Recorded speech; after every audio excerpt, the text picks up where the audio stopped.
Darrell Waltrip tumbling down the backstretch. What appears to be a very, very serious crash.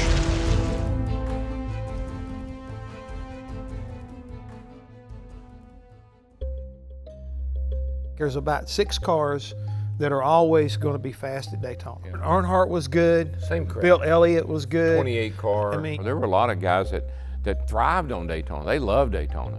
I just happened to not be one of them.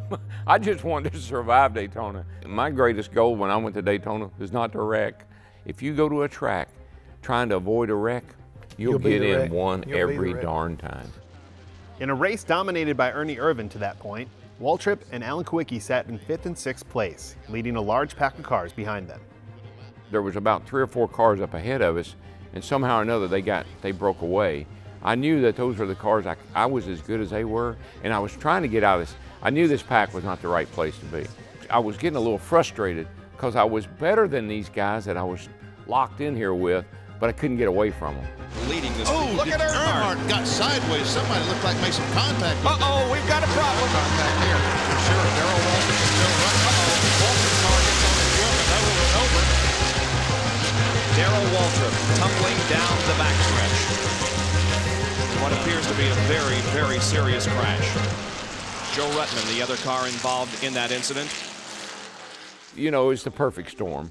If nothing had happened, if we'd have stayed side by side, Joe would have probably pulled out, stalled out, and we'd have kept on going. But because Sterling bumped into the back of Alan, and that made Alan get a little loose, and he came over toward me, and I had to move over. Well, here comes Joe, and Joe hooks me in the left rear. I knew when I went off the racetrack, I keyed the button. I remember, I said, man, I'm in trouble. I mean, if you want to know why I'm a big advocate of the fact that I don't like grass around a racetrack, yeah, that's a good example of that. Now, what they have at Daytona, if he had wrecked on the track today, it probably would have spun out and we'd have put 4 tires on it and kept going. But because of the way the track was laid out and all that grass, I mean, that's what got him in trouble. And I think the thing that scared me the most is that I couldn't get to him, and you had to be at the mercy of what's going on television. And so they do a really quick, okay, there he is, and then they cut away. So I've got a NASCAR official, by the shirt collar. What's going on? Tell me what's going on. Where are they taking him? Immediately he said, they're taking me to infield care center. So I'm taking off running to the infield care center. Then they grabbed me as I'm coming to the infield care center and said, oh no, we're taking him straight on to Halifax, which is the main hospital. And it's like, all of a sudden, all the life in me about went out. Remarkably, DW came away from the wreck with relatively minor injuries and would compete in the following race at Pocono. Waltrip would get caught up in another wreck and finish 29th at the Tricky Triangle.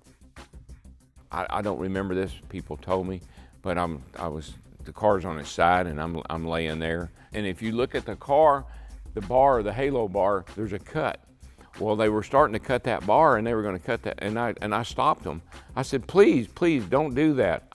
I said, it was my car. I can fix it. We may be able to fix this thing, And so, please don't do that. I told you he hit his head. Yeah. I told you he hit his head. I can get out. And so I was worried about my car.